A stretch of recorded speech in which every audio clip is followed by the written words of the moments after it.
Our first story takes us to a quiet suburban neighborhood where a young woman named Emily experienced the most terrifying night of her life. Emily had just moved into her new apartment. It was a small but cozy place, perfect for her new start. The first few weeks were uneventful. She spent her days working and her evenings unpacking and decorating her new home. The sense of independence was thrilling, but it also came with a sense of vulnerability. One night she returned home late after a long day at work. The sun had already set and the streetlights cast eerie shadows on the sidewalk. She locked the door behind her, double-checked the windows, and settled into her routine. After a relaxing bath, she decided to watch some TV before bed. As she flipped through the channels, she couldn't shake the feeling that someone was watching her. She dismissed it as paranoia, but the feeling grew stronger. Suddenly, her phone buzzed. It was an unknown number. The message read, "I see you." Chills ran down Emily's spine. She looked around, but everything seemed normal. She tried to calm herself, thinking it was a prank. But then another message came. "Nice pajamas." Emily's heart pounded. How could someone see her? She quickly shut the blinds and called the police. They arrived and searched the area but found nothing. They assured her it was probably a prank and left. But the messages continued. "You can't hide from me. I know where you are." Emily was now in full panic mode. She grabbed a kitchen knife and called her friend to stay on the line with her. As she moved to the living room, the power suddenly went out. She heard a noise from the kitchen and the silhouette of a man appeared. Emily screamed and ran to the bathroom, locking herself in. She could hear the intruder's footsteps getting closer. Desperately, she called 911 again. The operator stayed with her, calming her down until the police arrived. They found the man hiding in her closet. He was a former tenant, obsessed with Emily, and had been stalking her for weeks. The police arrested him, and Emily never stayed alone again. The aftermath of that night left Emily traumatized. She couldn't shake the feeling of being watched, even after moving to a new apartment. She installed multiple security cameras, changed her phone number, and avoided social media. The incident had a profound impact on her life, making her hyper-vigilant and constantly on edge.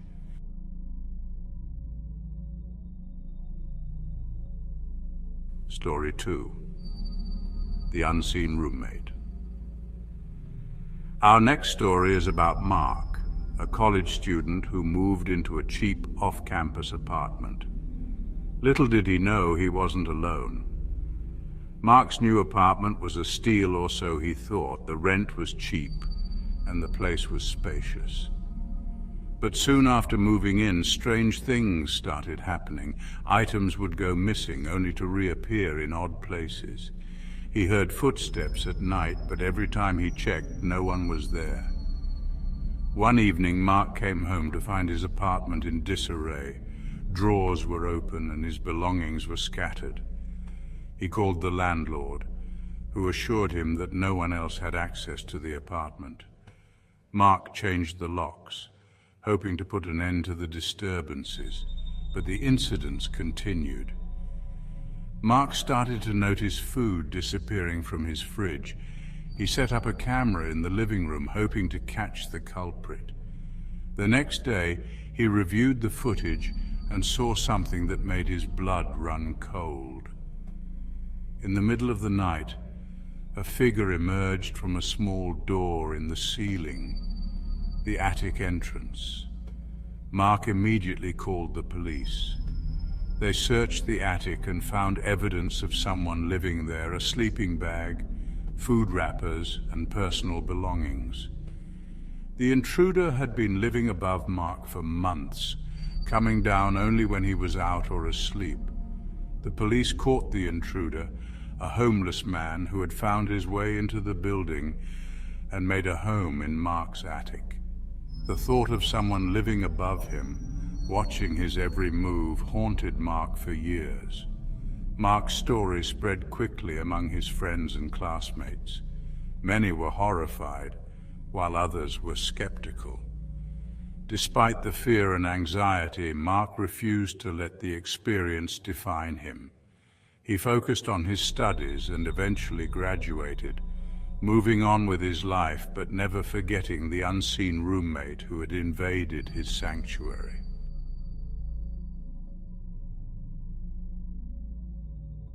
Story 3. The Phantom Call. Our third story is about Lisa, a single mother who experienced a night of terror when she received a series of mysterious phone calls. Lisa had just put her young daughter to bed. It was a typical Friday night, and she planned to relax with a glass of wine and a good book. As she settled into her chair, the phone rang. The caller ID showed an unknown number. She answered, but there was only silence on the other end. Thinking it was a wrong number, she hung up and returned to her book. But the phone rang again. This time she heard a faint breathing. "Who is this?" she demanded. The caller hung up.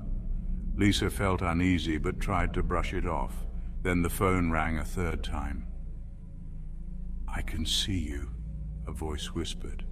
Lisa's heart raced. She quickly locked all the doors and windows and called the police. The police arrived and did a thorough check but found nothing unusual. They assured Lisa it was probably a prank call and left.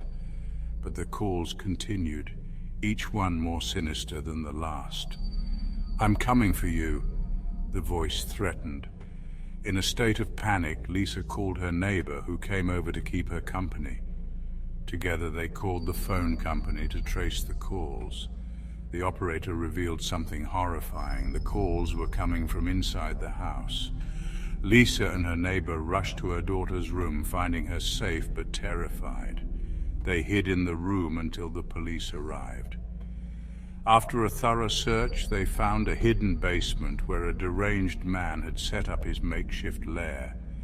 He had been spying on Lisa and her daughter for weeks.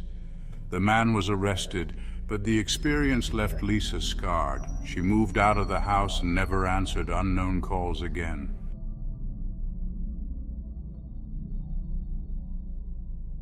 Story 4. The Whispering Walls. Our fourth story takes us to an old Victorian house where a family experienced supernatural occurrences that left them fleeing in terror. The Johnsons had just moved into their dream home, a beautiful Victorian house with a history dating back to the 1800s. They loved its charm and character, but soon after moving in, they noticed strange things happening. At night, they heard whispers coming from the walls, soft, unintelligible murmurs that seemed to surround them. Doors would open and close on their own, and cold spots would appear in random places. The children were the first to sense something was wrong. They refused to sleep in their rooms, claiming they saw shadows moving. One night, Mr. Johnson woke up to find his wife standing by the window, staring blankly into the darkness. When he asked what she was doing, she turned to him with eyes wide open but unseeing. She whispered, "They're here." Terrified, Mr. Johnson shook her awake. She had no memory of what had happened. The next day, they decided to investigate the house's history. They discovered that the previous owner had died under mysterious circumstances and that several tenants had reported strange occurrences. Determined to get to the bottom of it, they set up cameras and audio recorders around the house. The footage revealed chilling evidence. Ghostly figures moving through the rooms, whispers growing louder, and objects moving on their own. The final straw came when the youngest child was found talking to an unseen entity, calling it the Lady in the Walls. The family decided they couldn't stay any longer. They moved out, leaving the haunted house behind. To this day, the Johnsons believe the house was inhabited by restless spirits, and they never spoke of their experiences again.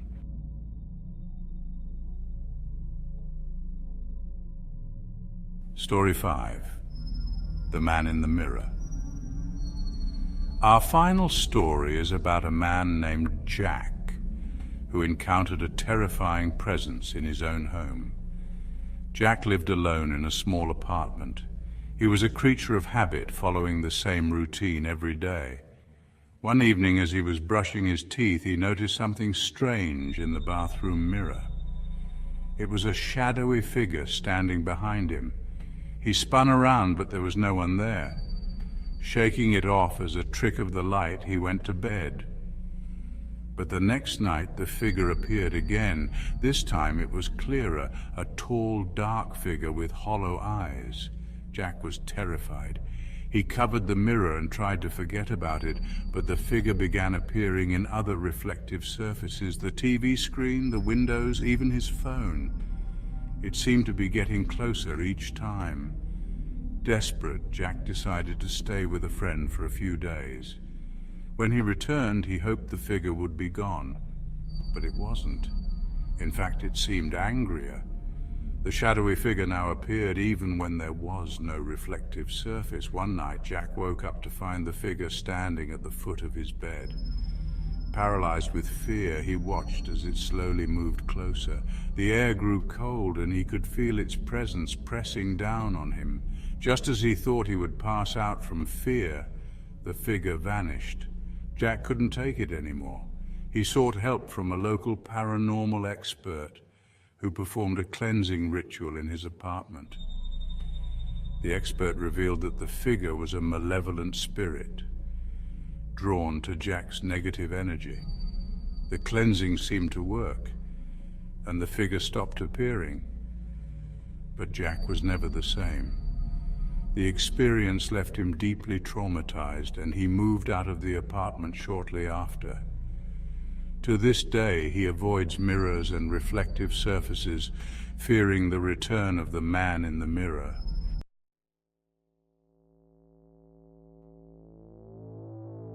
If you enjoyed this video, don't forget to like, subscribe, and hit the notification bell for more spine-chilling tales. Until next time, sleep tight if you can.